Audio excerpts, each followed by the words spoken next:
Hello friends, let us now learn some important points about the cardiomyopathy.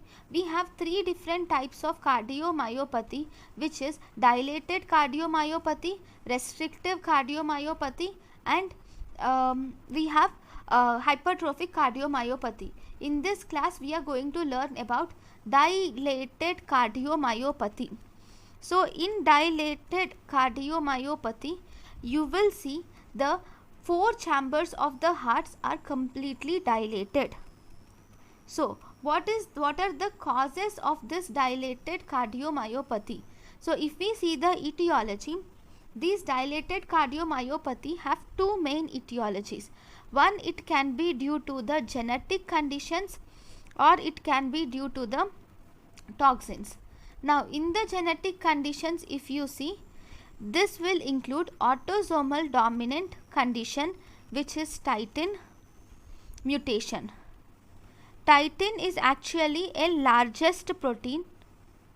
Okay, so whenever there is mutation in titin, it will lead to dilated cardiomyopathy, and it can also be X-linked recessive, which is due to the dystrophin protein mutation can result in X-linked recessive condition. It can also be mitochondrial recessive condition. This mitochondrial condition in which the baby gets the infection from the mother, and this is present in children. So in genetic conditions, dilated cardiomyopathy can be genetic involving the titin protein, or it can be X-linked recessive involving the dystrophin proteins. So if you see toxins, actually this is others. So in the toxins we have toxins like catechol, cobalt, cocaine causes dilated cardiomyopathy, and if you see alcohols and also some drugs like anthracycline can also cause dilated cardiomyopathy.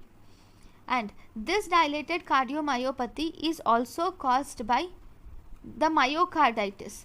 Even the myocarditis can cause dilated cardiomyopathy, and sometimes it is also caused in pregnant women, that is peripartum conditions. You can also see this dilated cardiomyopathy which is seen. So in peripartum women they will give this condition, which is you will see a 30-year-old woman who is multiparous, and you will see the presence of cardiac symptoms in third trimester. Okay, so this is the question which they give for dilated cardiomyopathy, which is peripartum dilated cardiomyopathy. Okay, now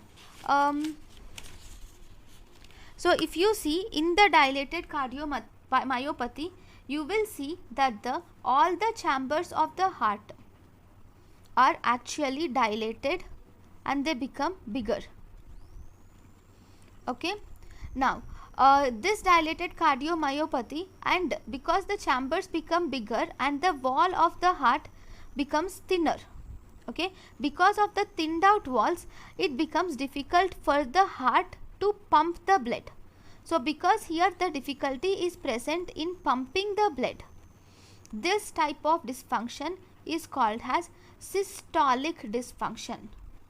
Okay, which is seen in dilated cardiomyopathy.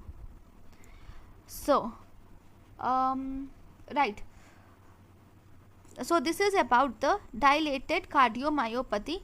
One more important thing in dilated cardiomyopathy which is important is dilated cardiomyopathy can also be caused by hemochromatosis.